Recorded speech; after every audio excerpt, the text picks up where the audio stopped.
Hello everyone, welcome back to English in Minutes. I'm Natasha, your host for today. If you're joining us for the first time, I'm excited to share that we post a new English learning video every day to help you become fluent and confident in English faster. In today's episode, we'll boost both your English listening skills and your ability to follow fast, real-life conversations. We're tackling a super practical and essential topic: how to understand fast native English speakers. If you've ever watched a movie, a YouTube video, or chatted with a native speaker and felt like their words just zoom past too quickly, don't worry, you're not alone. Fast English can feel like a lot to handle. But here's the great news. With the right strategies and consistent practice, you can train your ears and brain to understand native-level English effortlessly and naturally. We'll explore real-life examples, share practical tips, and go over simple daily exercises to help you catch natural English, understand sentence rhythms, and pick up on the connected speech that native speakers use all the time. By the end of this video, you'll know how to overcome the speed barrier in English listening and feel more at ease when talking to fast speakers. Before we dive in, make sure to subscribe to the channel and hit the bell icon for more helpful English learning episodes like this one. So, grab a notebook and a pen and let's get started. Understanding fast native English speakers can feel like trying to catch a speeding bullet. You hear sounds, but they all blend together.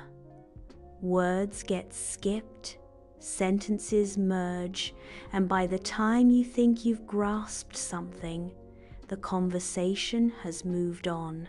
This is a challenge almost every English learner faces, especially when stepping from textbooks into real-world English. But here's the truth. Fast English isn't impossible to understand, it's just different from what you've learned in traditional lessons. Native speakers talk with a natural rhythm. They use contractions, link words, skip sounds they don't need, and speak with emotion, speed, and tone. It's not just about knowing vocabulary and grammar. You need exposure, awareness, and practice, and that's exactly what we'll focus on today. Let's start by understanding why native speakers sound so fast. It's not because they're trying to confuse you, it's just how natural language flows. When people are fluent and comfortable, words connect.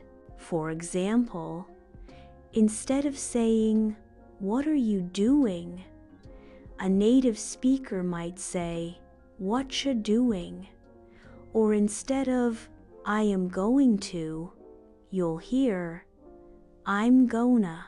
These shortcuts make conversations quicker and smoother. So even if you know the words, when they're squished together, your brain struggles to catch them. Native speakers also use stress and intonation in unique ways. They emphasize certain words and soften others. For instance, in the sentence, "I didn't say she took the book," the meaning changes depending on which word is stressed. So, understanding fast English isn't just about hearing every word, it's about catching the rhythm, stress, and patterns. Now, let's talk about connected speech. A key reason fast English feels tricky. Connected speech happens when people speak quickly and words blend together in ways that sound different from how they're written. For example, "Do you want to go?" becomes "Do ya wanna go?" and "Can you help me out?" turns into "Can you help me out?" Sounds merge. Letters like the T in want to get dropped. And sometimes new sounds like a soft Y or chu pop up between words. This is totally normal in native conversations, and the more you hear it, the easier it gets to recognize. Let's do a quick listening practice together. I'll say a sentence slowly first, then at a natural speed. Try to spot the difference. First, slow. "Have you finished yet?" Now, naturally. "Have you finished yet?" Did you notice how "have you" became "have ya"? Repeat after me. "Have you finished yet?" Let's try another. Slow. "What are you going to say?" Fast. "What you gonna say?" Repeat it. "What you gonna say?" It might feel tough at first, but practicing daily helps your ears adjust to these natural patterns. Listening and repeating is one of the best ways to improve. Don't worry about catching every word, just focus on recognizing the pattern. That alone will give your brain a big boost for future conversations. Here's a simple exercise you can do every evening. Pick a short clip from a movie, TV show, or YouTube video. Listen to it once without subtitles and try to catch the main idea. Then, listen again with subtitles. Pause after each sentence and repeat it out loud the way it sounds, not how it's written. Mimic the tone, speed, and emotion.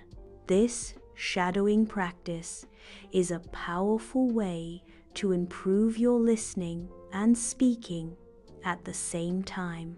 It trains your mouth to move like a native speaker and your brain to process English in real time. When you read English, your eyes lead. But when you listen, your ears take over. So give them the practice they need. You can also start noticing common contractions and casual phrases. Instead of "I do not know," native speakers say, "I don't know." Instead of "let me help you," they'll say, "let me help ya." These small changes make a big difference in how English sounds in real life. And here's a tip. Don't stress if you can't understand everything right away. Even native speakers sometimes miss things when someone speaks too fast or unclearly. Your goal is progress, not perfection. Every new phrase you understand strengthens your listening skills. Here's a great daily practice I call the 1-minute replay. Choose a 1-minute English video with native speakers. Watch it without subtitles, then replay it. This time, focus on one sentence and try to catch every word. If you miss something, replay again. Pause after each sentence and repeat it out loud. The goal is to train your ears gradually. 1 minute a day might not seem like much, but if you do it daily, in a month, your ears will be sharper, your reactions faster, and your understanding deeper. Now, let's talk about real-world English, the kind you hear in cafes, on the streets, in movies, or with native friends. This English isn't always polished or formal. It's full of expressions, slang, and natural messiness. For example, someone might say, "Let me grab a bite," instead of, "Let me get something to eat," or "I'm a head out," meaning I'm going to leave now. These everyday phrases might not be in textbooks, but they're used constantly. The more you're exposed to them, the better you'll understand. To train your brain for this kind of English, try watching shows or videos with real conversations. Start with subtitles, then switch to videos without them. You can also listen to podcasts or audio clips while doing chores like cleaning or walking. Immersing yourself in spoken English daily will slowly tune your ear to the speed and rhythm of native speakers. Another effective method is dictation practice. Here's how it works. Play a short audio clip-on or 2 sentences. Listen carefully and write down what you hear. Don't worry if you miss words, just do your best. Then play it again and fill in the gaps. Repeat 2 or 3 times until you think you've got it. Finally, compare it with the transcript or subtitles. This exercise helps you spot which words you struggle with and why maybe they're connected, reduced, or just unfamiliar.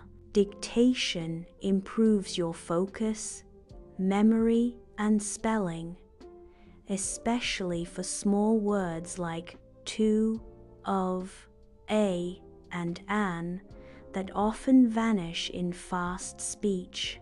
Let's try a quick example.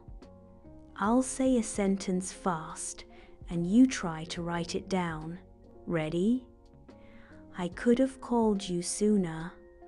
I'll repeat. I could have called you sooner. Did you catch that? Most native speakers won't say could have. They'll say could have, blending it into one sound. Repeat it. I could have called you sooner. The more you practice hearing and writing these sentences, the easier it gets to follow fast conversations. Now, let's talk about chunking, a powerful way to understand natural speech. People don't speak word by word.